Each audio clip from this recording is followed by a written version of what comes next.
नमस्कार दोस्तों, मैं ईशान कुमावत और आप देख रहे हैं गिनीज। शुक्रवार को देश के 8 राज्यों की 19 सीटों पर राज्यसभा चुनाव हुए।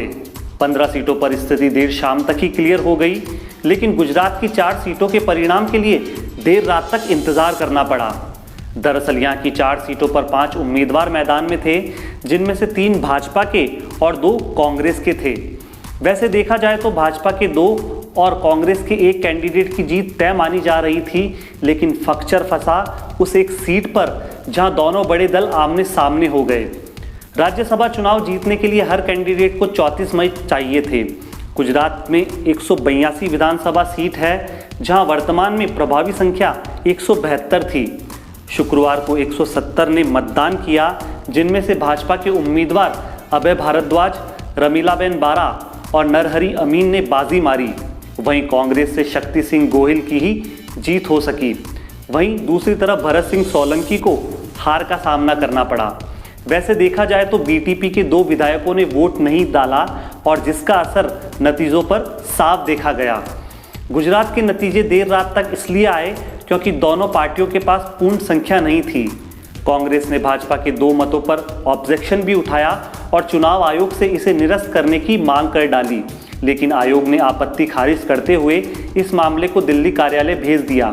दोस्तों, देखा जाए तो जोड़ तोड़ की इस गणित में भाजपा ने बाजी मारी है। पहले देखा गया था कि भाजपा इतनी आसानी से चुनाव नहीं जीत रही, लेकिन इतने बढ़िया तरीके से भाजपा ने इस चुनाव को मैनेज किया और तीनों की तीनों सीटें अपने कैंडिडेट को जिताकर राज्यसभा भेज दिया।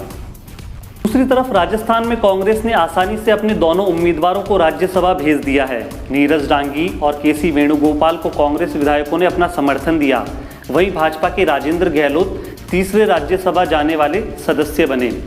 मध्य प्रदेश में भाजपा ने 3 में से 2 सीटें जीती, जिनमें से ज्योतिरादित्य सिंधिया और सुमेर सिंह सोलंकी के नाम हैं।